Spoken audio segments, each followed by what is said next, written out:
Sejam muito bem-vindos, pessoal, a mais um episódio do podcast Os Treinadores do Sofá. Hoje, um episódio especial, vocês tanto pediram e nós conseguimos trazer alguém, um convidado.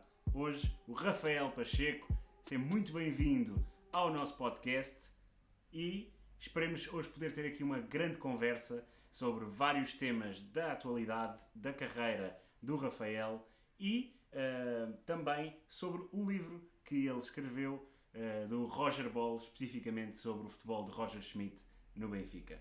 Lídio, finalmente conseguimos trazer alguém, depois de tanta gente a pedir para trazermos um convidado, cá temos aqui o Rafael connosco. Exatamente, e o mais interessante é que nós somos os treinadores do sofá e ele é o futebol de bancada, portanto, meio que nós estamos aqui todos em sintonia. Todas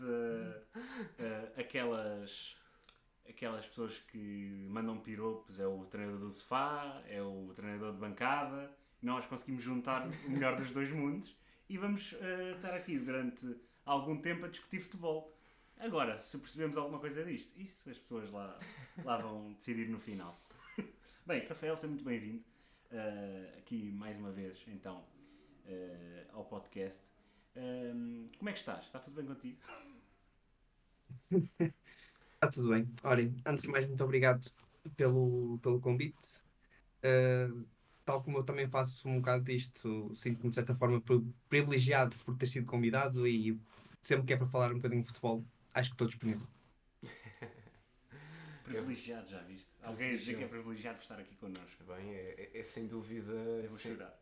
Para nós é que é um privilégio tu estares cá. Portanto, mas é sem dúvida um prazer termos-te aqui connosco. Também tens um pedigree bastante interessante a nível do futebol, seja como treinador, seja mesmo como cronista, tanto no futebol de bancada, tanto como na SAP e, ainda mais por cima disso, escritor e autor do Roger Ball. Portanto, se existe alguém que é conhecedor daquilo que é as táticas de Roger Schmidt, és tu. Sim e não, não é? Certamente deve haver outras pessoas que também devem perceber melhor que eu, certamente. Agora, aquilo que eu fiz foi basicamente estar um ano a acompanhar o futebol do Benfica, perceber que tipo de dinâmicas é que o Roger Schmidt ia implementar no Benfica e passar isso de certa forma para livre. De uma forma até um bocado simplista, vamos dizer assim, porque existe muito mais complexidade do que aquilo que está no livro, mas para não ser massivo e para conseguir atingir vários públicos, é uma forma simplista daquilo que foi o futebol de Roger Schmidt ao longo da temporada passada.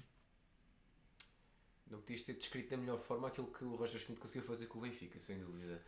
Mas em si, também teres o olho de treinador e o olho de analista também fez-te perceberes mais aquilo que também é aquilo que em si é o futebol no total, mas conseguis acompanhar de uma forma mais precisa e exímia? Assim, eu acho que o facto de ser treinador de futebol, como outros tantos, dá sempre um olho diferente daquilo que é qualquer futebol, não é como é óbvio. Eu estive a tentar focar-me em determinados pontos, nomeadamente naquilo que é a primeira fase de construção, as cada zonas de finalização, por corredores é que mais atacavam, depois, nomeadamente, principalmente, e aquilo que o Roger Schmidt tanto se especializou, que era nos momentos de pressão, que este ano está completamente diferente daquilo que foi na temporada passada.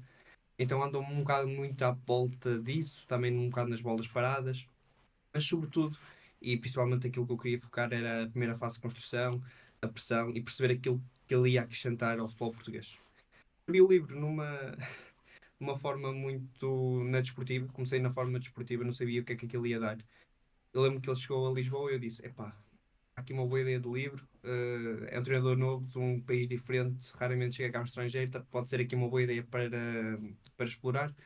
O Benfica tem algum mercado, disse, vou arriscar, vamos ver como é que corre. Eu conhecia pouquíssimo de Roger Schmidt, entretanto fui pesquisar um bocado mais. O livro é sobretudo sobre aquilo que ele fez no Benfica e foi nisso que me tentei especializar. E que é bastante interessante, tu pegaste aí num ponto, é que é raro vermos hoje em dia um treinador estrangeiro a chegar ao nosso campeonato, pois nós vendemos e muito a ideia do nosso produto nacional, dos nossos treinadores serem os melhores do mundo.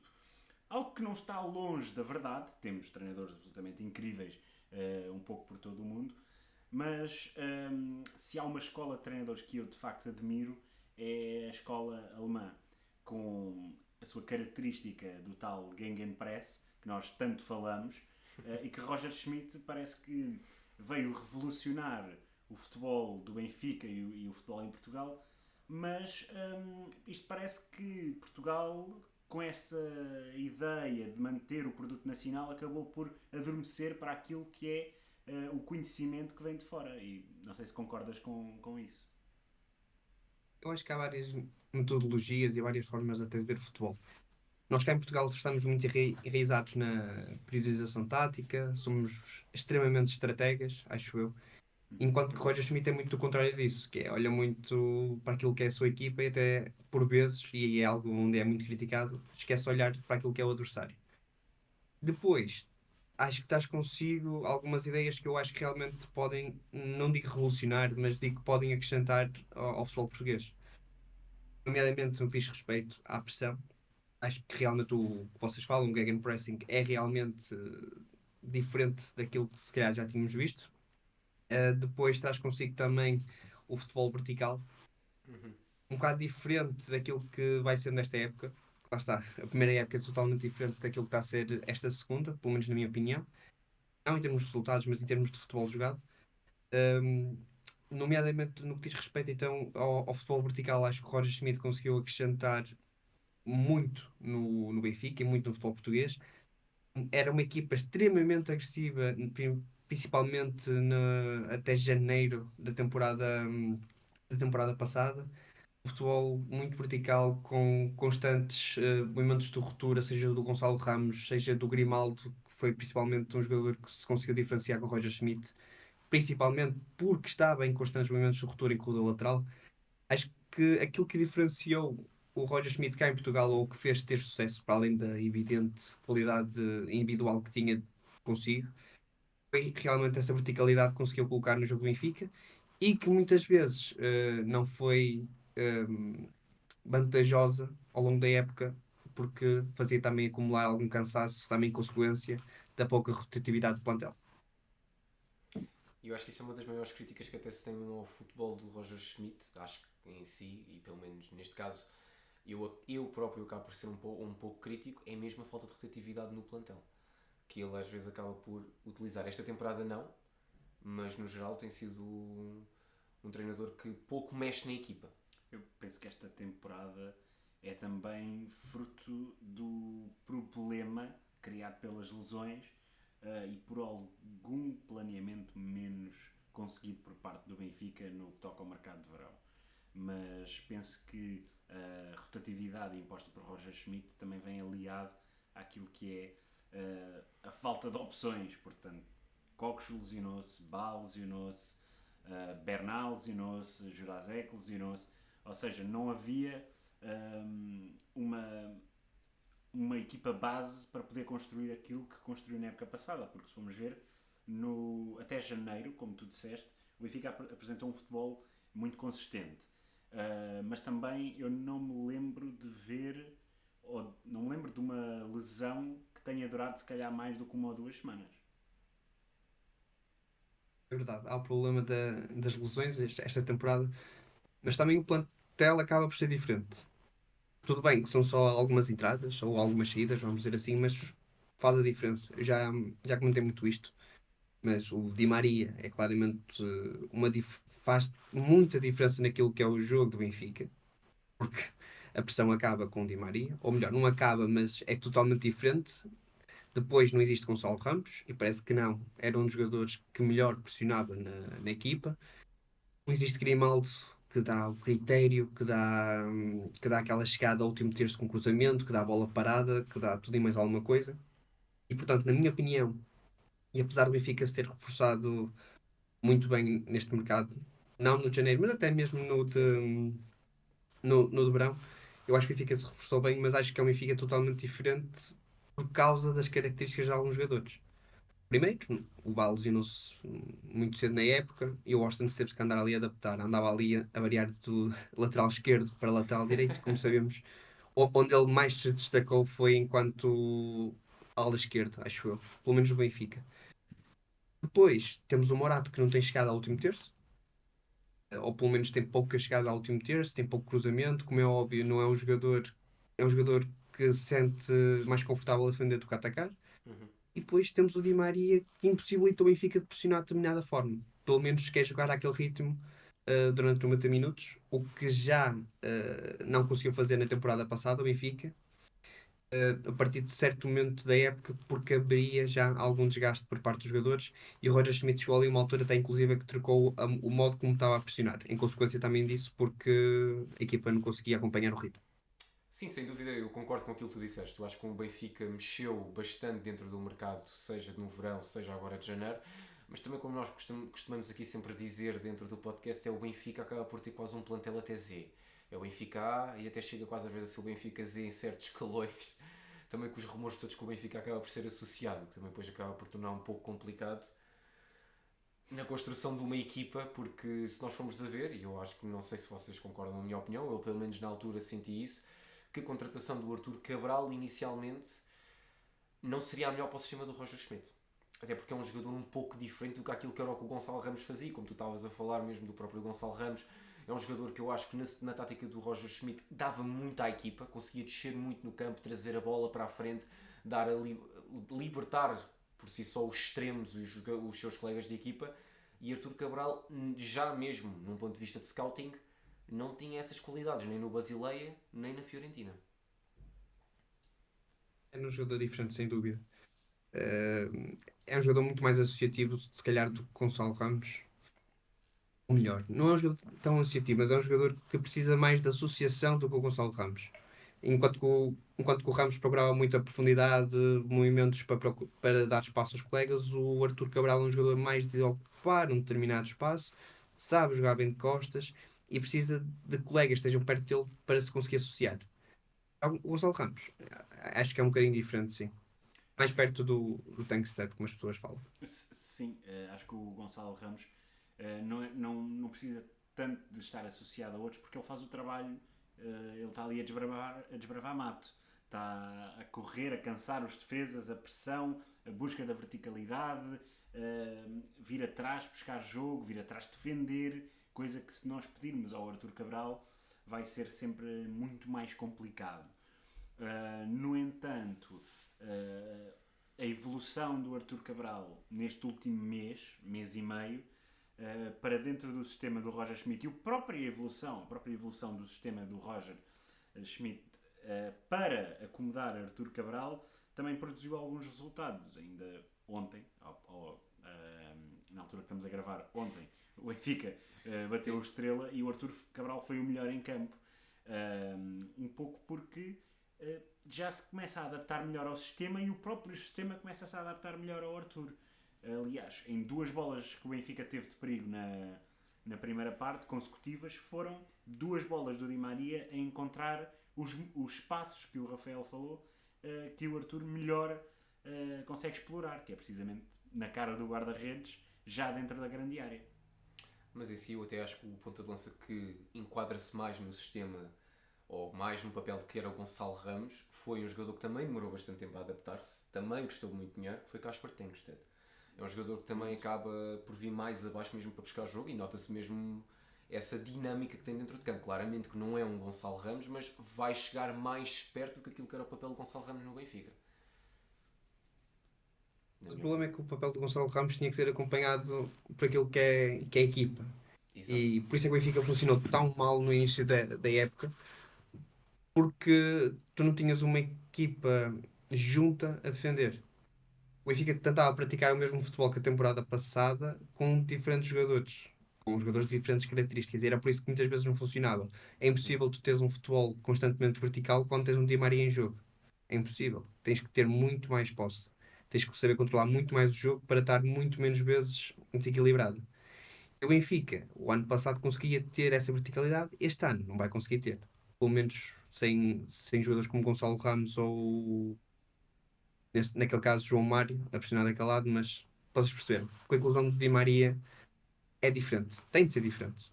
Senão não Não, funciona. até mesmo para facilitar aquilo que é o jogo do Di Maria e também tendo em conta a idade que ele já tem, já é cada vez mais difícil ele vir compensar se perder uma bola ou ajudar o lateral, que neste caso é Orsnes, o canivete norueguês, que não é suíço exatamente por causa disso, mas vemos claramente que temos uma equipa no Benfica este ano completamente diferente do como aquela que tu descreveste na época passada, mesmo por causa disso, por causa dos jogadores, e agora se calhar com estas novas entradas em janeiro, é isso que talvez Roger Schmidt também já está mais à procura, vir a tentar implementar o futebol que tinha na época passada com jogadores caracteristicamente um bocadinho diferentes. Rollheiser é um jogador que vem trazer um pouco mais de dinamismo, vem trazer também mais a sua versatilidade a nível de tecnicidade. Álvaro Carreras é um jogador que se calhar o Benfica vai tentar repetir a mesma magia que repetiu com Grimaldo. Sim, Tentaremos ver. é a mesma forma de pensamento com Grimaldo, que é, veio em janeiro para uma posição que claramente precisava de alguém para colmatar um buraco, tal como aconteceu com Grimaldo. Aqui, o caso do Álvaro é que me parece que não vai ter o tempo que o Grimaldo tinha. Enquanto o Grimaldo tinha o Eliseu acima da sua posição na hierarquia e que cumpria daquilo que era necessário, parece-me que neste caso, tal como o Rafael referenciou, quem está acima do Álvaro na hierarquia é o Morato, e o Morato não dá aquilo que o Benfica pede, porque não é lateral, primeiro, e porque também não é um Dan Burn, que apesar do seu corpo encaixa tão bem na posição de lateral de uma equipa como o Newcastle. É diferente, sim. Lá está. Eu acho que enquanto o Benfica jogar muito especificamente com o Di Maria, nunca vai conseguir ser o Benfica da temporada passada. Eu gosto de perguntar isto às pessoas que é: vocês preferem o Benfica com o Di Maria ou sem o Di Maria? E as pessoas vão sempre responder que o Di Maria acrescenta sempre algo que os outros não acrescentam. Eu concordo. A qualquer momento pode tirar aquele coelho da cartola. Mas eu acho, e na minha opinião, e pode ser um bocado polémica, vamos dizer assim, eu acho que o Benfica foi melhor sem o Di Maria na temporada passada do que é melhor atualmente nesta época. E depois, claro que as pessoas vão associar sempre às outras posições que faltam, que é falta o Gonçalo Ramos, o Grimaldo, como é óbvio, não há tanta projeção no ataque porque o Morato não consegue dar tanta amplitude. Mas eu acho que o principal problema do Benfica e aquilo que está a descategorizar o futebol do Roger Schmidt é a falta de pressão que existe em momentos iniciais. E isso é consequência de Di Maria, infelizmente. Tudo bem que João Mário não é exímio nisso, como é Sim, óbvio. sim. Artur Cabral também não é, atenção, mas o João Mário já estava lá o ano passado. E E é mesmo sem um titular. avançado como o Gonçalo Ramos, eu acho que o Benfica conseguia fazer essa pressão alta se conseguisse ter um extremo capaz de conseguir fazer isso. O meio campo, tudo bem que Cockchu também não é tão impressionante, se calhar, como era o Enzo Fernandes. No entanto, o Florentino continua lá. O João Neves é um médio extremamente agressivo nesses momentos. Uhum. Eu acho que o Benfica só conseguiria ter vantagens se pressionasse alto, caso tivesse um extremo adequado a isso, que neste momento não tem. Ou Não, melhor, neste momento com Di Maria não vai conseguir fazer isso.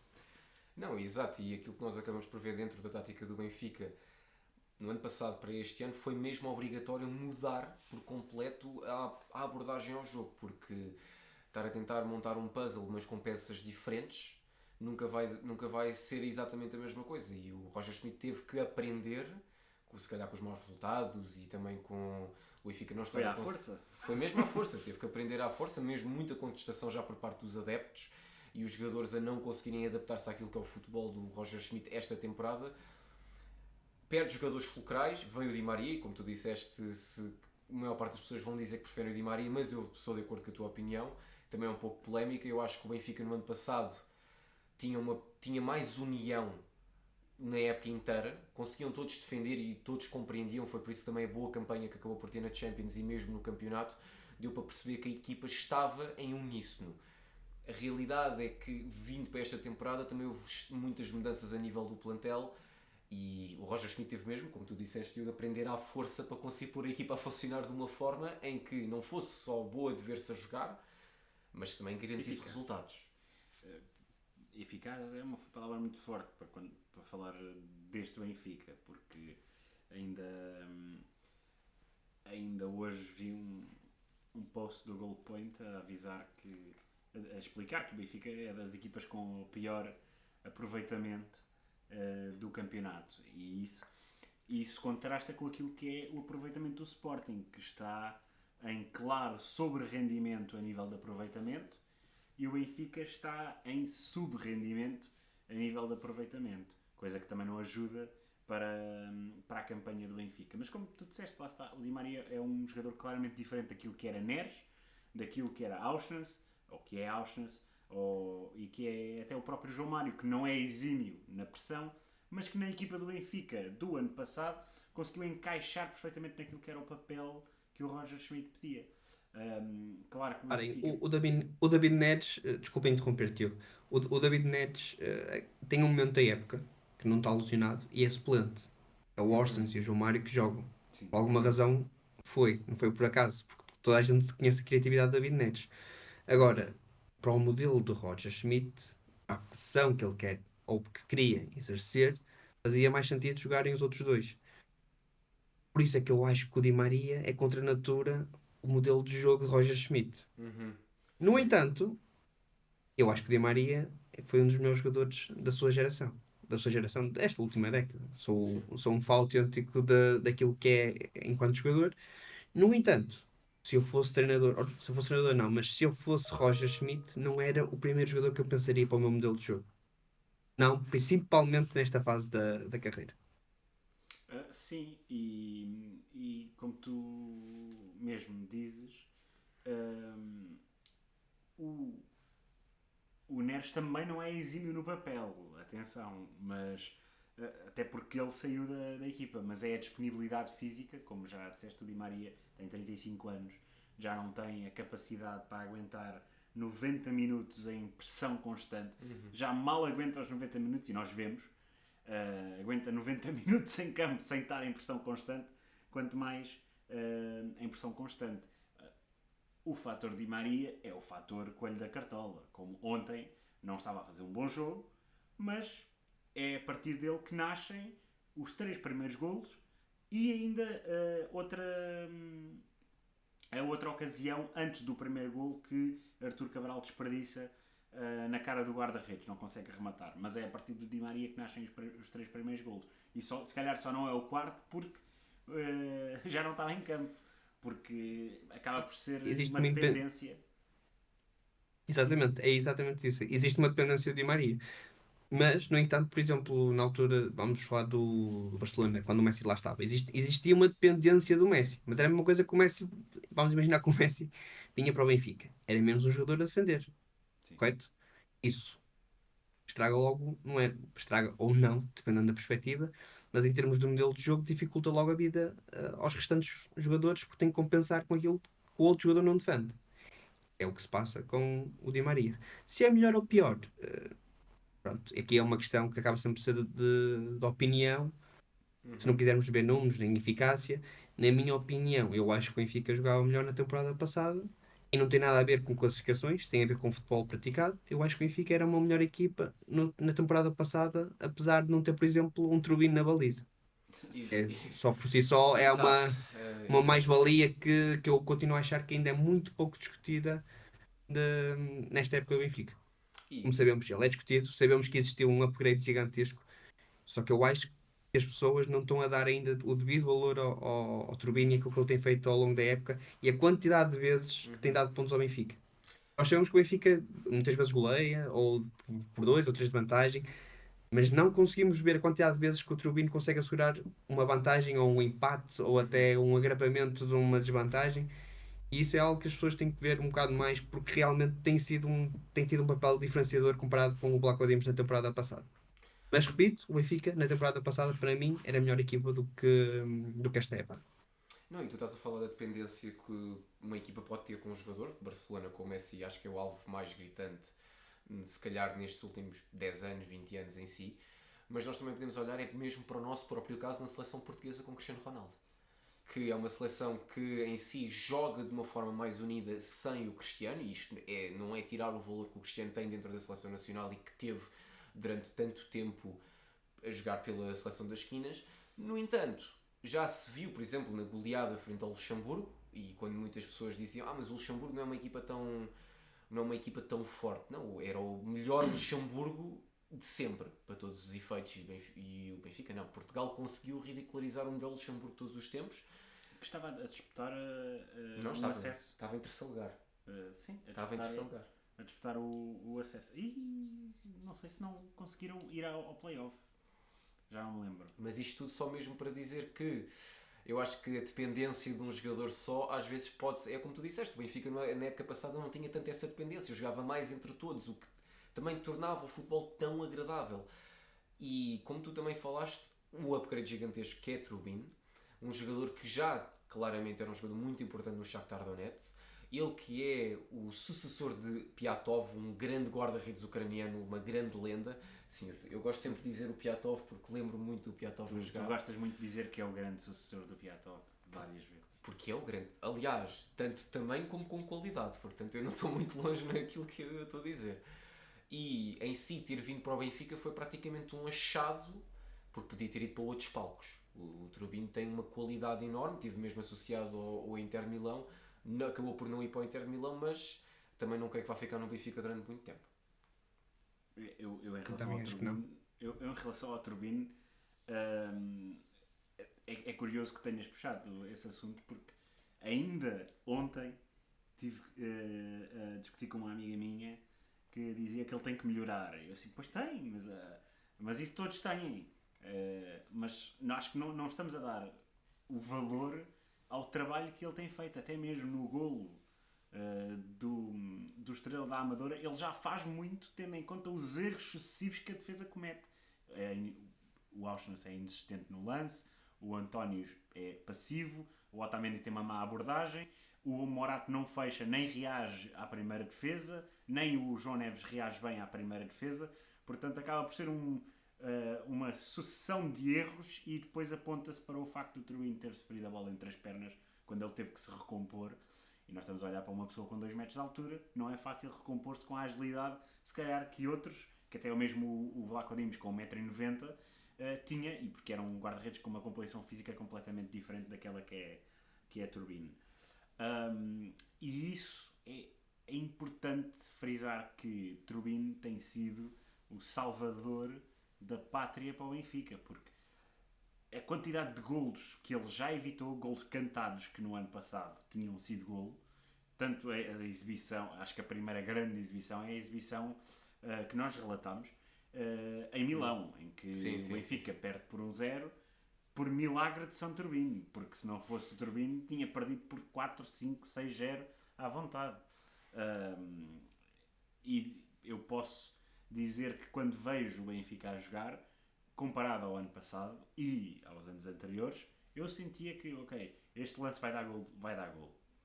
E era quase sempre certo, porque por muito que houvesse um jogo em que o Vlaco Dimos engatava e ficava Prime Neuer, havia uma grande quantidade de jogos em que o Vlaco Dimos não engatava e ficava Prime Vlaco Dimos e cada remate, cada gol. Aliás, nós podemos ver o que é que está a acontecer no Nottingham Forest.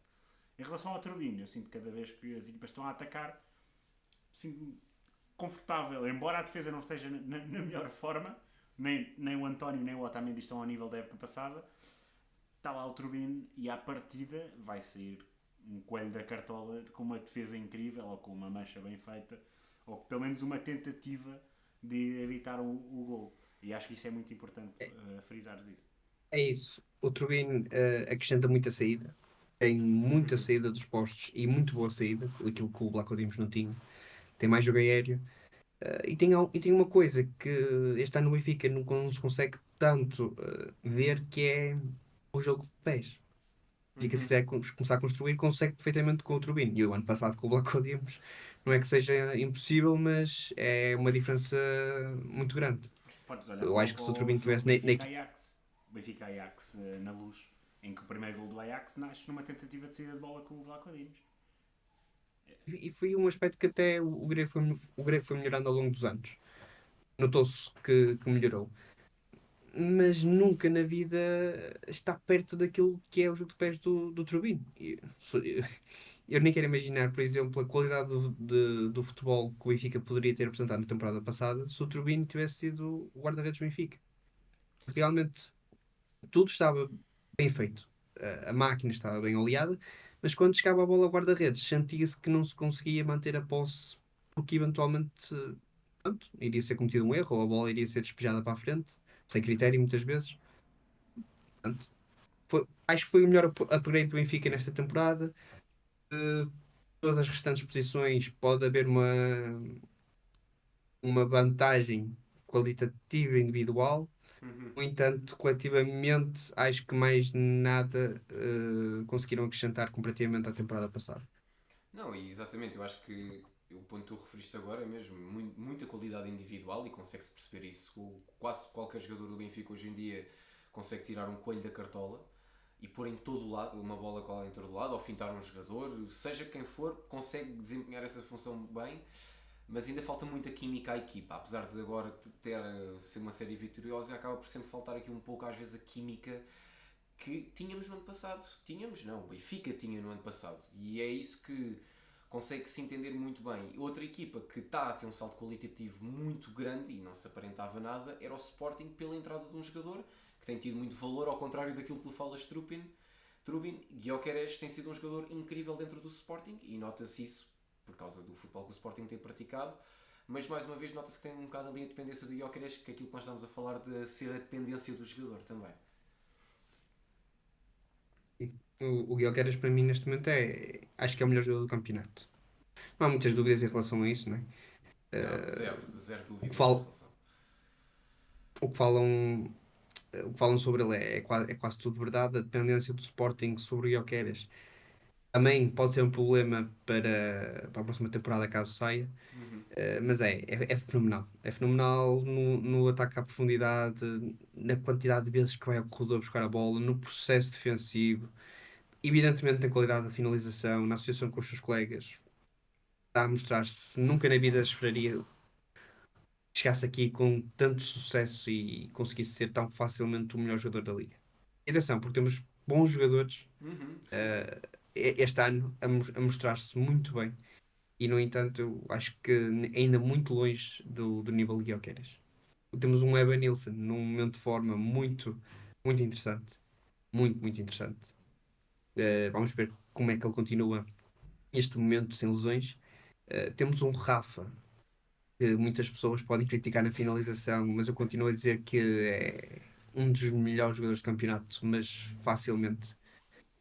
Aquilo que dá com velocidade com bola controlada é diferenciado nesse aspecto. E depois temos também, na minha opinião, o João Neves, que está a fazer uma época também monstruosa, apesar das enormes dificuldades do Benfica em vários aspectos do jogo. Há muitos jogadores que nós olhamos ahm, na história do futebol e que nós pensamos quantas bolas de ouro é que o Van Basten teria se não tivesse rebentado com o tendão daqueles. Onde é que teria chegado Pedro Mantorras se não tivesse aquela lesão crónica no joelho? O que é que teria feito Tarabt se tivesse Não fosse ao Urban tantas vezes. se tivesse a ética de Cristiano Ronaldo? O que é que, assim, se tivesse a ética de trabalho de Cristiano Ronaldo, o que é que teria feito Tarabt? Que era um dos jogadores mais incríveis do Championship Então, Diogo, e em Inglaterra. e, claro, e é tão incrível que a ética de trabalho dele era tão boa que ele até fazia noites. Portanto, tu tens de ter em conta isso. Não, mas a brincar. Existem muitos jogadores que Mas nós eu gosto pensamos... dele, eu adoro o Tarap. Eu acho que o Tarap, quando finalmente conseguiu ter essa ética e conseguiu jogar mesmo dentro daquilo que era no Benfica, foi um jogador preponderante. Mas pronto, como se costuma dizer, the street never forget. Tarap from Queen's Park Rangers. The streets will never forget. Mas pegando no exemplo do Rafa, o Rafa nunca teria passado 8 anos no Benfica se tivesse sido um jogador com a finalização mais aprimorada. É que nem sequer precisava de ser excelente ao nível do Gyökeres, mas mais aprimorada e com Sim, era só a finalização. Mesmo sim, a decisão. consistência. A decisão em último terço. Exato. A decisão em último terço foi algo que o prejudicou muito. Ele nunca O teria problema sido... até na altura de Braga, que ele tinha bom remate fora da área, tinha até bastante golo. Agora houve ali questões, se calhar um bocado emocionais, mas Sim. sobretudo na tomada de decisão, sempre foi um jogador que falhava muito. Melhor nestes últimos anos, mas no geral sempre pareceu faltar ali alguma coisa. Sim, é É aquele isso que faz a fator diferença. especial. se o Rafa tivesse uma melhor decisão, onde é que estaria o Rafa nesta altura? O Rafa teria, se calhar, tem características que nós só vemos em jogadores de equipas de topo mundial. Se calhar a melhor forma de olhar para um Rafa é que há jogadores com uma decisão francamente superior e que se calhar com menos qualidade técnica e outras características que não são tão favoráveis ao futebol e no entanto chegaram muito mais longe na carreira. Mas é mesmo uma questão olhar para o Rafa e desvalorizar, como muita gente desvaloriza. Às vezes é cansativo de ver, porque é um jogador com uma qualidade claramente acima da média, que quando joga bem é fora de série. Aliás, o jogo frente às Juventus no ano passado, em que é um jogo à Rafa em casa, obviamente. O jogo em casa é um jogo à Rafa, marca 2 golos e falha outros 2 de forma cantada e quase escandalosa, mas é um jogador que faz um tratado de futebol monumental a uma equipa das Juventus que, sendo consistente defensivamente, não conseguiu sequer anular nem o futebol de Roger Schmidt, nem o quão inspirado estava Rafa nesse dia, apesar de lá estar ter falhado, se não estou em erro, 2 ou 3 lances de golo quase cantados. Claro, o mais normal é até tu falhares golo. Sim. A normalidade não é tu marcares golo, a normalidade é tu falhares um golo. Sim. Portanto, e o Rafa nem sequer, vamos dizer que é um ponta-lança ou nem tem a teórica obrigação de marcar golos, mas falha-os, é óbvio.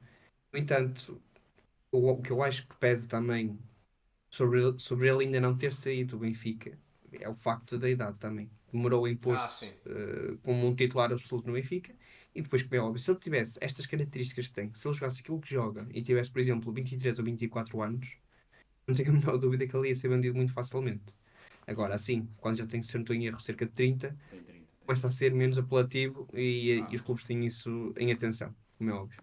Sim, mas depois... E depois há outra questão, que é que os benfiquistas gostam de criticar muito, ou pelo menos eu ouço muito criticar, que é ele tem muitos recortes técnicos que dão nas vistas, que é o calcanhar, que é o tentar jogar de trivela, e quando ele falha, a malta vai para cima dele, casca, porque não gosta que faça isso, principalmente quando se falha.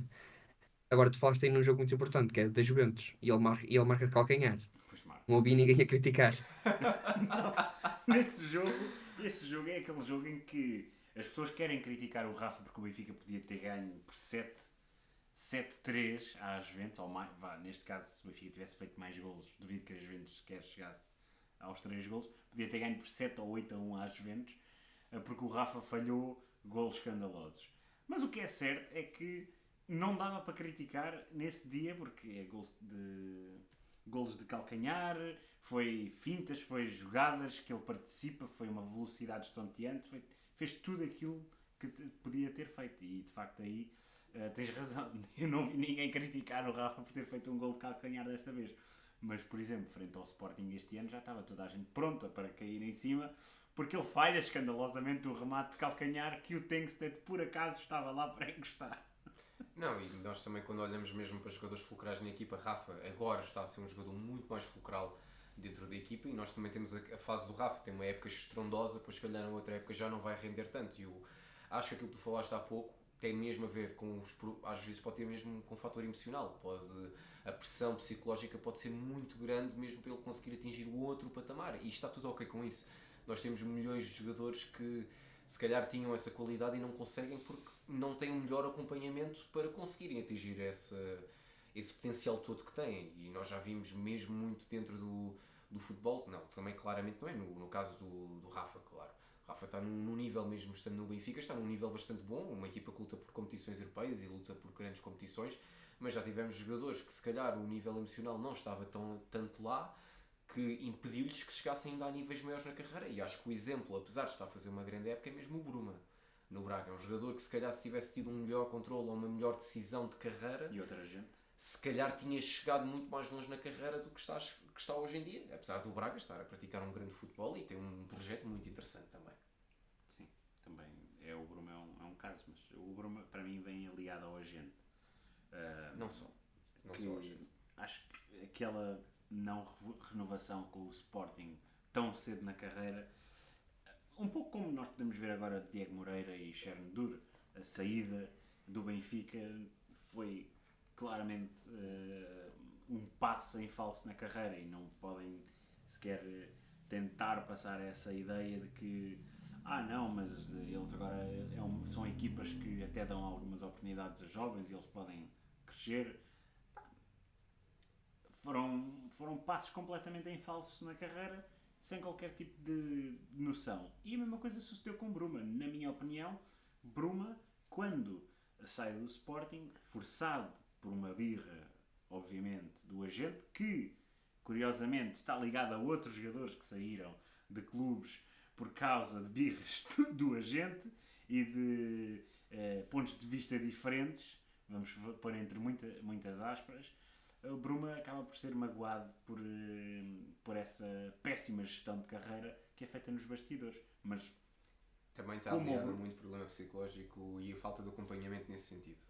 Do agente assim também tem esse problema. Tudo bem, mas é um juntar de fatores que não abonam a favor nem do Bruma nem de outros jogadores, porque é assim, como o Bruma e daquele agente específico, houve vários jogadores que na formação tinham ideias de que iam ser os melhores da sua geração e não aconteceu. E acho que infelizmente isso também é uma coisa que acontece no nosso futebol. Uhum. E vai sempre acontecer. Nem todos os jogadores que são bons jogadores vão ser jogadores profissionais. Principalmente por aquilo que vocês falaram, questões de escolha de carreira, escolha de clube. Sim. Depois pode acontecer lesões. Existem muitos fatores que podem influenciar a carreira de um jogador. Nós podemos pensar que ele com 15 anos vai ser um super craque e, no entanto, depois com 19 ou com 20 está completamente apagado, totalmente fora da ribalta. E também falaram aí numa questão muito importante, que é as questões emocionais, o psicológico, Sim. que faz total diferença, a confiança de um jogador, a confiança que é dada por um treinador ao jogador, a quantidade de minutos que tem em determinado momento da sua carreira. Porque se não estiveres a jogar com 22, 23 anos e fores excelente, muito dificilmente vais conseguir chegar a determinado sítio. Se tiveres, por exemplo, 19 e 20, vamos pegar, sei lá, podemos pegar em vários casos. Estás num clube grande, podemos estar num clube grande, com 19, 20 anos e tens Tens um grande exemplo, o João Félix. tens um alto potencial de ser um bom jogador. No entanto, se tiveres um jogador que naquele momento estiver-te a ofuscar, muito dificilmente vais conseguir se ingrar, ou vais conseguir sair dali para um contexto melhor. No entanto, e também já temos a oportunidade de ver, existem casos em que isso também consegue trazer bons jogadores. Ou melhor, que essas dificuldades fizeram com que determinados jogadores saíssem desses contextos para ir para outros clubes procurar outras oportunidades, descer de escalão e, no entanto, conseguiram atingir outros patamares. Para mim, o mais icónico é o Bernardo Silva, como é óbvio. Sim, sem dúvida. E também dentro desse segmento também temos o próprio João Cancelo, que acaba por ser os dois a saírem dessa forma e a conseguirem conquistar também o seu lugar noutros clubes, claro, muito mas momento. da melhor forma. Sim. Futebol continua a ser muito momento. momento. Eu lembro que na altura quem jogava era o Iba Cabaleiro. Portanto, Exato. Sim, vindo da formação, o Ivan era o que tinha supostamente o maior teto daqueles da sua geração, que eu acho que acho que era um ano ou dois mais velho que o Bernardo. Jogavam na mesma equipa, mas acho que o Ivan era um ano mais velho. Mas tecnicamente o Ivan era a super estrela daquilo que era aquela equipa B do Benfica. Mas olhando para o momento que o Rafael estava a dizer, é o João Félix. O João Félix começa a época 18-19 no plantel, com poucas oportunidades por parte do Rui Vitória, ofuscado pela presença de outros jogadores e pelo facto do Rui Vitória jogar num sistema que não favorecia João Félix, e a partir do momento em que Rui Vitória se demite e entra Bruno Lage e decide dar uma oportunidade ao miúdo, ao miúdo que tem a minha idade, o João pega, destaca e em 6 meses está a sair do Benfica por 126 milhões. Portanto, lá está, é aquela ideia de que se o jogador está ali no banco, nós nunca no início da época pensávamos que aquele jogador vai sair por 126 milhões no final desta época. Não. Primeiro, porque nunca tinha acontecido um negócio desses no Benfica ou em Portugal. Depois, porque era um jogador que nem sequer era titular. Mas lá está, no momento em que existe uma mudança, em que ele tem uma oportunidade, nunca mais deixou essa oportunidade fugir nessa época, obviamente. Não, e uma coisa também Muita interessante. escolha. Não, Sim. força, Lídio, força. Não, ia perguntar, é neste sentido. Tendo em conta que nós também, o jogador aproveita o momento e tem que aproveitar de certa forma também para conseguir chegar mais longe na carreira, tu, como treinador, como é que consegue, tu que já passaste também pelos escalões de formação em si, como é que tu consegues preparar os jogadores logo desde cedo para entenderem que têm que dar tudo e que também têm que conseguir diversificar as suas técnicas para conseguir chegar mais longe? Assim, eu infelizmente ainda não apanhei, ou ainda não estive como principal num contexto onde tivesse que tomar esse tipo de decisões sobre se joga X ou se joga Y. Como é óbvio, tenho papel na escolha. No Claro. entanto, não sou o principal decisor. O único contexto onde eu estive foi em contexto de futebol enquanto principal. Num contexto de futebol de 7, com crianças, Exato. onde já existem muitos treinadores que já tentam só colocar os melhores e já olham para o resultado. Isso existe, infelizmente. No entanto, no contexto onde eu estive e tive o privilégio de falar com muitas pessoas e que me ajudaram em relação a isso, e é própria até cultura do clube, que é dar o máximo de minutos possível aos jogadores. E não estamos a falar do X ou do Y, estamos a falar de todos, tentar ser o máximo possível. Está a faltar aqui a palavra, mas tentar dar Lógico. o mesmo número de minutos aos jogadores, apesar de que, como é óbvio, podes sempre dar mais X minutos ao outro por ser melhor ou por acreditar que tem um maior potencial. Isso também acontece, isso também faz parte. Nenhum treinador ou nenhum jogador quer perder. No entanto, não retirar essa parte resultadista daquilo que é o processo evolutivo de todas as crianças, que principalmente em contextos onde têm 10 11 anos, tu muito dificilmente sabes qual é que vai dar jogador ou não, na minha opinião. Mas em si achas que a cultura para eles aproveitarem o momento começa logo desde cedo? Ou, por exemplo, começa mais ou menos na altura dos iniciados, que é quando se calhar já tem mais alguma maturidade, para começar a perceber aquilo que vai ser o seu progresso, talvez até à equipa sénior? Eu acho que nenhum jogador, pelo menos até determinada fase da sua carreira, ou até Uhum. saber nenhum quer tomar esse tipo de decisões, vão saber lidar com o estar no banco, ou não ter minutos, ou não ser convocado. Toda a gente quer ser convocado e se não és, o treinador não, não consegue perceber porque é que eu sou melhor que aquele, ou o Uhum. treinador tem alguma coisa contra mim. Isso acontece muito. Inclusive, eu tive recentemente uma conversa com o Rafael Santos, o jogador de Paredes, que ele conseguiu-me explicar que a partir do momento em que foi treinador, conseguiu ter um maior conhecimento ou uma maior compreensão sobre aquilo que eram as decisões dos treinadores. Uhum. Agora, eu acho que as crianças hoje em dia, conforme vão aumentando nos anos, têm menos suscetibilidade para a dificuldade, Uhum. por dizer assim. As crianças não estão suscetíveis à dificuldade e os jogadores inclusive. E o que se vê muitas vezes é que, ok, eu não jogo aqui, eu não estou a ter oportunidades aqui, a culpa não é minha, eu vou mudar de clube. É isso que acontece. E não é que esteja mal, porque muitas vezes a culpa pode não ser deles e ser do contexto onde estão inseridos ou do treinador não conseguir ver nele uma mais-valia para aquilo que são as suas ideias, porque isso acontece, e saem. Mas temos que ver, opá, existem muitos exemplos disto e nada disto é uma matemática certa. Por exemplo, o Tiago Albeia no Benfica. Uhum. Começa a temporada, não sabe se vai ter minutos, tem pouquíssimos minutos e, no entanto, não faz frete, está lá sempre disponível para quando é preciso. E ele qualquer dia pode ter uma oportunidade e ser titular no Benfica e até Uhum. conseguir ter uma série de jogos pelo Benfica e conseguir ser o jogador que ele quer ser. No entanto, como sabemos, nós vemos de fora, é complicado. E Sim. ele vê reforços a chegar. O que é que eu faço? Vou sair? Vou continuar aqui de corpo e alma? É que agora há Di Maria, há Neres, há João Mário, há Austin que pode fazer a minha posição, há o novo reforço argentino. Uh, Há espaço para mim? Não há? Vou sair, vou continuar, estou aqui no banco, vou ter minutos. Acredito que passe muito pela cabeça do jogador se vai ter minutos ou não, que afete psicologicamente, e depois entra em ação a capacidade que tu tens de superar perante a dificuldade. Eu acho que nesse campo o Tiago Gouveia é um ótimo exemplo em relação a tudo isso. Apesar de também ter poucos minutos. Mas eu acho que, por exemplo, se fosse treinador de futebol e se tivesse a oportunidade de contratar o Tiago Gouveia, seria claramente um jogador que eu iria contratar.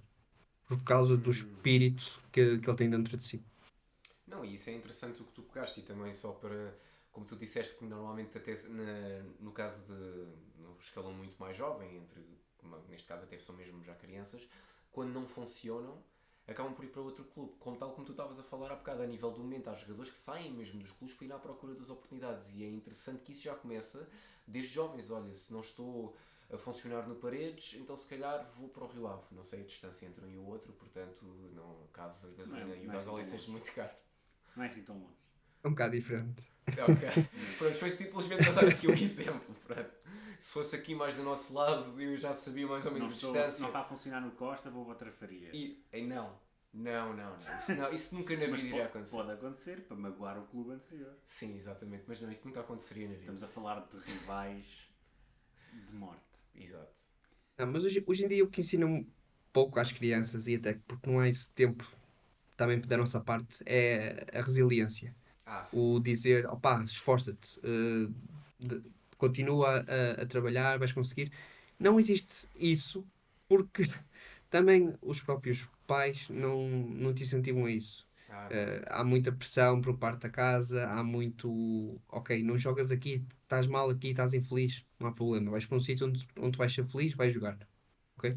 E existe cada vez menos uma educação, se calhar também da nossa parte, mas também da parte dos pais, em ajudar os filhos a superar dificuldades. E é por isso que hoje em dia eu falo na minha geração, falo nas posteriores à minha, somos cada vez mais mimados, somos cada vez menos suscetíveis ao erro. E é por isso que também precisamos de tanto apoio psicológico, porque não estamos preparados para tanta adversidade no geral. Sim, isso. Estás na mousse, porque é assim, eu quando comecei, vou dar um exemplo muito simples.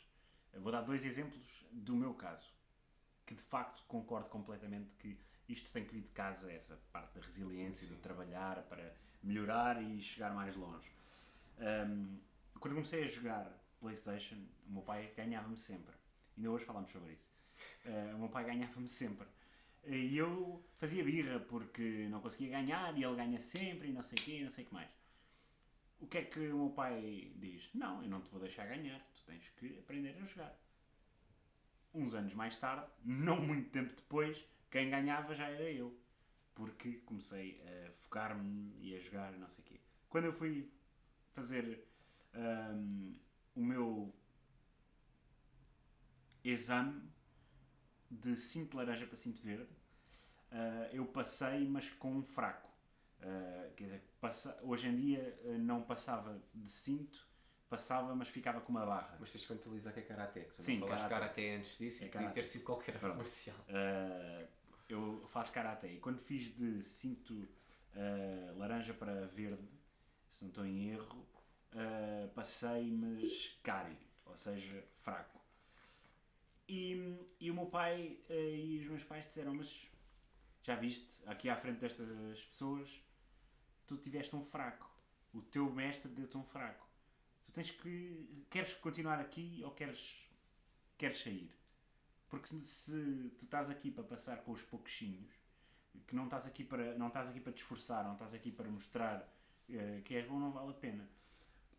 Nos anos que se seguiram, para além de ter passado sempre, fiz os exames e passei de cinto sempre com distinção, ainda fui a competições e ganhei e melhorei em muito aquilo que era o meu karaté.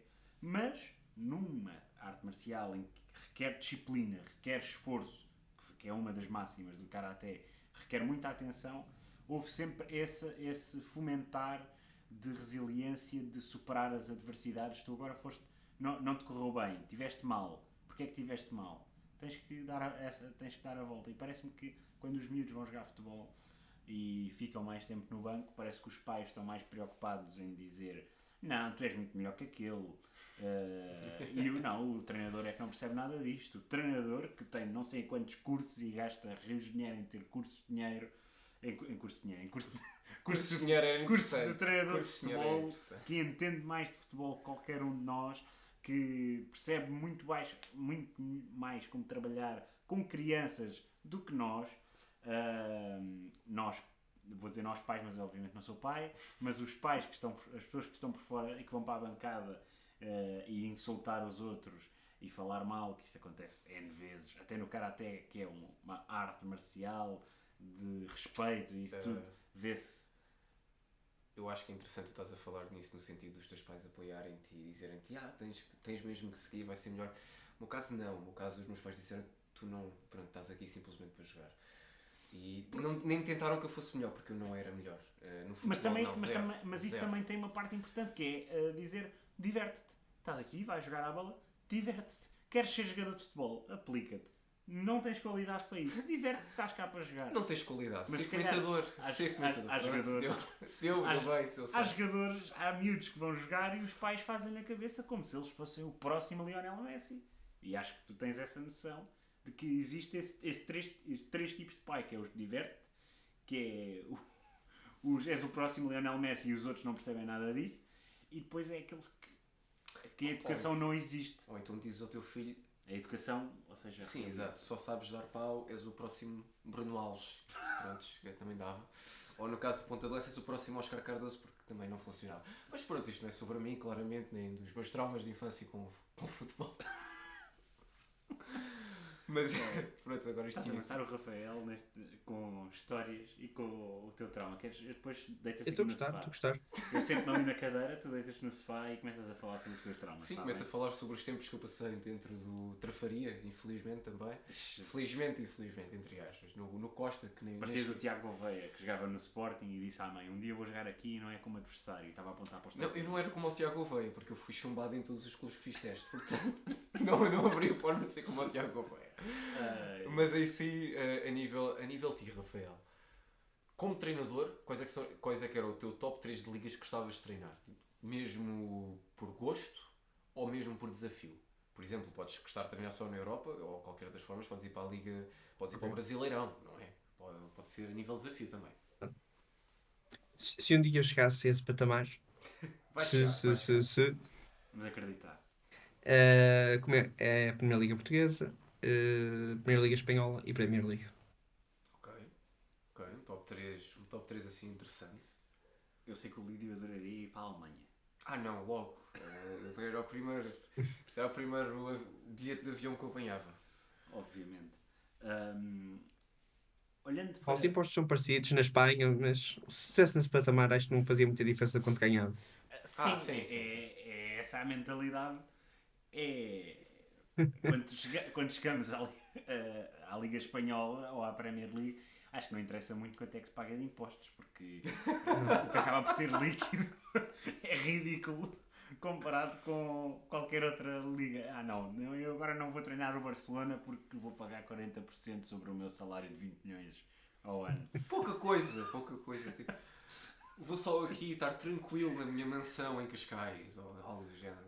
Neste caso. Não, vou ficar aqui a treinar o Estoril Praia porque sem desprimor para o Estoril. Foi à final da Taça de Liga e Sem desprimor, portanto não é melhor equipa correu da mal, Taça agora. vou ficar aqui a treinar o Lanque Vilaverdense Ah, e não vou treinar, obviamente, o Atlético Madrid porque pagar 50% mas isso é um de grande impostos péssimo. salto. Pelo menos vai para o Raio Vallecano, alguma coisa que seja. Não vais. Tu não nada. E já não se ganha pouco. E Vai já para o não. Almeria, pode ser. O Almeria também tem dinheiro. Portanto. E eles têm um investidor. Pode não estar a correr assim tão bem, mas. Calma, que já sei de lá jogadores muito bons, portanto o que interessa é Sim, isso. o Darwin. E a nível de clubes? Tinhas assim algum clube, por exemplo, um top 5 que gostasses que a tua carreira seguisse? Ou querias ser um treinador só de um clube, como o Alex Ferguson? Não é bem só de um clube, mas foi conhecido só por um clube em si. Boa questão. Como é óbvio, no patamar onde eu estou, ou daquilo que eu posso fazer, como é óbvio, eu vou ter que passar por muitos clubes para chegar até o alto rendimento, vamos dizer assim. Se conseguir chegar, como é óbvio. Hum, Boa questão. Eu tenho dois, três clubes que eu gostava, se conseguisse chegar ao alto rendimento, gostaria de treinar. É, opá, sim, porque em termos de ideologias e sempre de uma perspectiva mais clubista enquanto criança, falo nomeadamente do Barcelona, porque me revejo muito naquilo que é a cultura do clube, e falo no Arsenal, opá, porque sim, porque sempre desde pequeno foi aquela equipa eu gostava, quando era mais pequeno, de Thierry Henry, Sim. Reyes, Ljungberg, e adiante. Opa, mas no fundo são essas duas, mais uma ou outra. Mas essas ficam para depois. Quando chegar lá, eu digo. Quando chegar Este é lá. o meu sonho. Mas vai lá Este foi o meu chegar. sonho desde pequenino, chegar cá. Não sejas como o Neymar, que o sonho era jogar no Barcelona, mas depois o sonho já era jogar no PSG e agora é um sonho estar a jogar no Al Hilal. Obviamente. Fábio Contrão. Fá- Fábio Coentrão foi o primeiro a seguir, para conseguir que todos os outros tivessem exatamente a mesma ideologia. Exato. O sonho dele foi jogar no Benfica e depois o sonho dele foi jogar no Real Madrid. Mas E o depois Real o sonho Madrid dele- era um sonho claramente. Sim, obviamente, Não é? obviamente. E depois o grande sonho dele era jogar no Sporting. E depois o sonho dele Mas, foi jogar no Rio Ave. mas as pessoas também não percebem, é que nós podemos ter sonhos diferentes dia para dia. Então, É verdade. claramente ele pode ter tido vários sonhos. É verdade. Exato, todos os dias podes sonhar e com coisas diferentes. Não, exato, mas é um ponto lógico, sem dúvida. É um grande ponto lógico, mas acho que os dois clubes que tu As pessoas apresentas. também só gostam de criticar. Gostam de estar no Tu sofá é e que na falaste bancada. no Tu é que falaste no Fábio Coentrão, eu já nem me lembrava que o Fábio Coentrão tinha sido jogador de futebol. Não, mas as pessoas gostam de estar na bancada e no sofá a criticar. Exatamente, claramente. Mas olha, Rafael, vou pedir que fales um bocadinho também do teu projeto, do Futebol de Bancada, o que é que consiste, que é para as pessoas também poderem passar por lá, quem vir este episódio poder passar por lá e dar também o apoio merecido. Olha, a primeira ideia nem era se chamar futebol bancada, era chamar-se treinador de bancada. Ui, ui, ui, ui, ui, ui, ui, ui. Crítico! Altura, na altura eu acho que até já existia, assim qualquer coisa parecida. Então eu decidi não fazer treinador de bancada, porque a ideia era no fundo dar nessa página só a minha opinião. E o futebol bancada funcionou um bocado assim no início. Era só a minha opinião, pá, se formos lá para trás no Twitter, aquilo era comentários com a minha opinião sobre os jogos que ia vendo. Depois começou a ser um bocadinho diferente. Entretanto, também criei um Twitter profissional para mim para dar opinião de futebol.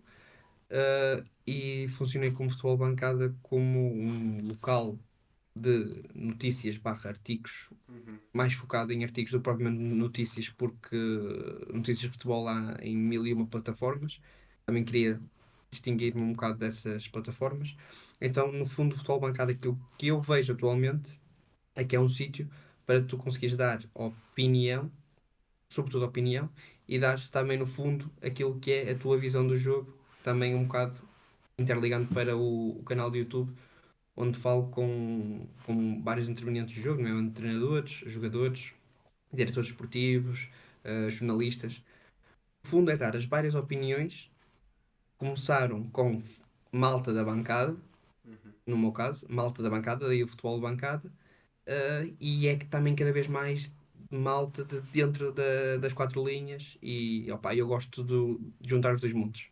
Malta que está na bancada, malta que está dentro das quatro linhas, porque tem visões diferentes e no fundo é acrescentar conhecimento às pessoas. Esse era o meu objetivo, era ganhar conhecimento e eventualmente foi também transmiti-lo através de várias plataformas. Mais interessante nisto tudo, antes de passar para falar também sobre o projeto, é que tu querias que chamasse treinador de bancada e o primeiro nome deste podcast foram os treinadores de bancada.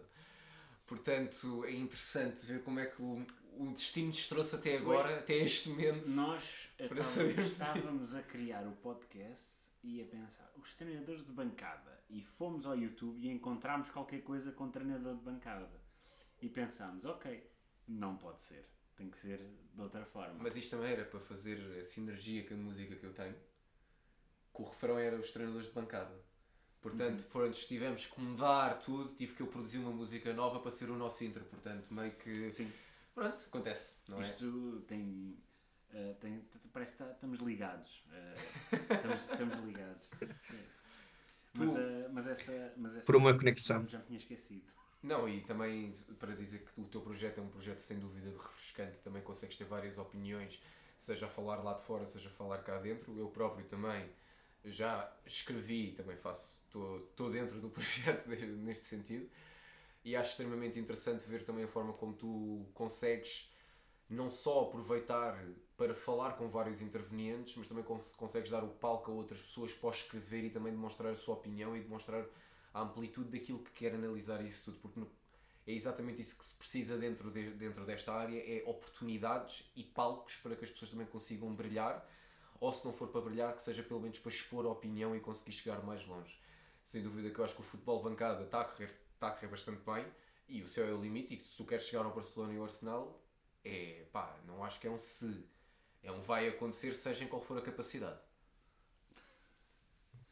Era giro, era, mas não é fácil. Opa, muito honestamente, o futebol bancada começou como algo meu, agora eu acredito que não é só meu, vamos dizer assim. Quero mesmo que seja de mais pessoas. Quero que sejam dadas mais vozes e eu sei que o público não é tão amplo como é outras páginas que se dedicam sobretudo a notícias. Porque não é, nem vou ter o número de seguidores que essas páginas têm ou vão ter. No entanto, eu sei que o meu público-alvo é aquele que eu quero ter.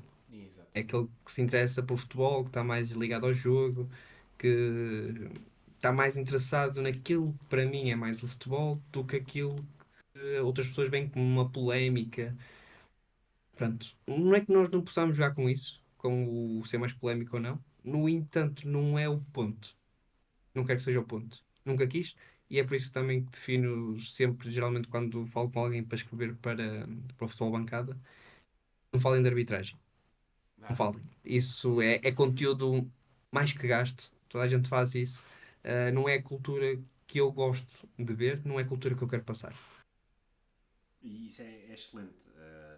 É importante existir este tipo de pensamento, este empreendedorismo, esta mentalidade de que, ok, é que há muitas pessoas que não entendem que entram neste meio e o objetivo delas é, no primeiro dia que lançam um artigo, um episódio, ou o que quer que seja, é já estarem ao nível de, se calhar, de um Joe Rogan, a nível de podcast. Querem lançar um podcast Eu gostava. e no primeiro episódio já têm a qualidade do podcast do Joe Rogan, ou do Impulsive, do Logan Paul, ou que são os podcasts mais vistos. Não vais mais longe, tu foste logo ao exemplo máximo daquilo que é ser Portugal, um podcast, tens uma Maluco Beleza o do Maluco Rui Unas, Beleza. portanto não precisas ir muito mais longe.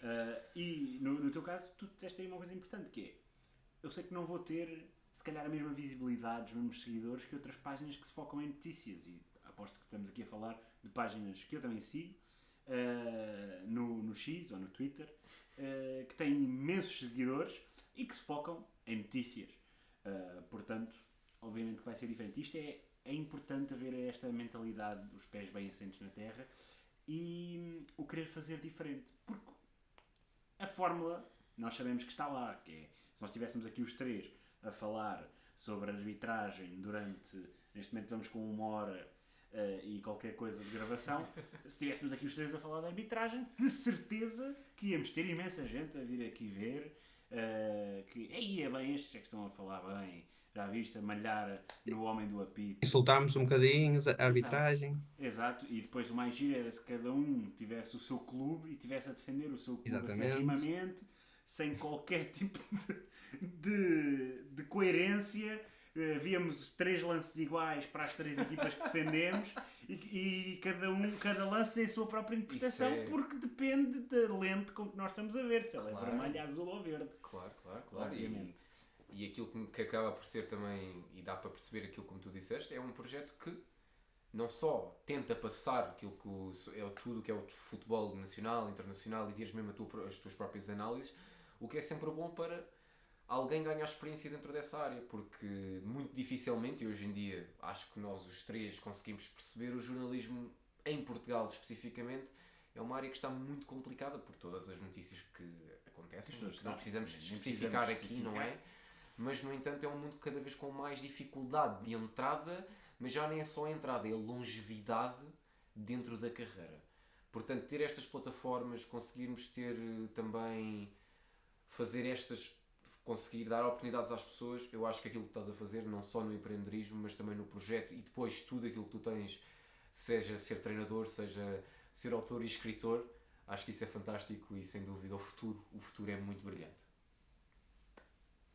Exatamente. Bem, nós estamos então a chegar ao fim do nosso episódio, um episódio especial com o Rafael Pacheco, que desde já temos que agradecer pela tua presença, pela excelente conversa que tivemos aqui à volta dos teus projetos, daquilo que é a atualidade, especialmente do Benfica, onde tu te especializaste devido ao Roger Ball.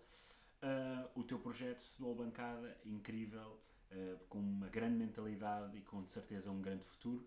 Vamos também te desejar muita sorte para o teu futuro enquanto treinador. E já agora, projetos futuros já tens em mente para 2024 ou ainda não? Nada. Ainda nada, ainda nada. Não tens um Roger Ball 2 ainda aí na manga ou... Não, já me disseram para fazer isso. Esta época seria mais engraçado, pelo menos. Havia mais altos e baixos. Acho que Pelo tens menos aí, isso. tens muito Não material. faltava, não faltava conteúdo. Não faltava conteúdo, é certo. Mas não comecei a acompanhar desde o início. Também não queria voltar a fazer a mesma coisa. Há uma outra ideia aqui na minha cabeça, mas não sei se vou fazer ou não. Mas se fizer, não tem nada a ver com o futebol nacional. Olha, bem, já as pessoas já vão ficar aqui muito interessadas. Deixamos com os aqui teus projetos. as sementes para serem plantadas e Se começarem a acompanhar. acontecer. Se acontecer... É como chegar ao alto rendimento. Sabes que eu, neste ano que passou, entrei no curso de jornalismo na Escola Superior de Comunicação Social em Lisboa houve muita gente que, quando eu estava a dizer estou a estudar para entrar pelo concurso dos maiores 23, e se não entrares? Não há um se, eu vou entrar. Não há um se. Isto aqui não há plano B porque o plano A vai acontecer. Exato. Assim, eu profetizei e aconteceu. Pronto, acontece. São coisas que acontecem sempre sereno, não é? Sempre sereno e tranquilo, como um mítico jogador E, do Vitória. e os outros não passarem vão só para debaixo da ponte. Também não é por aí, não é? Então pronto, e nós arranjamos uma forma. Se a porta fechar-se, existe sempre uma janela. E se a janela não existir, partimos o muro. Pronto, Se existe. a porta fechar, partes a porta. Olha, Também. Entras à força. Ou e se não existir uma casa, prontos, arranjas forma de passar na mesma. Arranjas tijolos e fazes uma. Para partir depois para conseguires ter. Exatamente, para poderes entrar. Exatamente, Mas olha, esqueces da chave. Mas a nível de outros projetos, não tens? Ou assim um clube qualquer? Ainda não? Neste momento ainda não. Estou agora a tirar o segundo nível de treinador de futebol e depois logo se vê. Depois logo se vê. Isso assim é que é uma grande mentalidade. E grande obrigada por ter estado aqui hoje connosco. Nós vamos partilhar tudo, o futebol Obrigado. bancada na descrição. Adquiram o Roger Ball também e apoiem o Rafael Pacheco, porque um dia, sem dúvida, vamos vê-lo no Barcelona ou no Arsenal. Ou num dos clubes que ele não mencionou, mas quando chegar lá vai dizer que era o sonho. Ou então, se calhar, também pode ir para o Al Hilal, que dinheiro vai ganhar. Portanto, isso nunca parará. Acho que não se põe de parte. Mas pronto, olha, Rafael, muito obrigado mais uma vez por teres aceito o convite, Obrigado, por eu. teres estado aqui. Não se esqueçam então de seguir o Rafael e todos os seus projetos vão estar aqui, links na descrição. E pronto, foi mais um episódio do podcast. Muito obrigado. Fiquem atentos para os nossos projetos futuros, que, como nós dissemos no último episódio, estão aí à porta. É só seguir-nos também nas nossas redes sociais, estarem atentos. Mais uma vez, obrigado, Lídio. Mais um episódio e até à próxima. Não se esqueçam, ficam no sofá. Eu agora estava aqui um bocado de delay. Sempre a mesma coisa.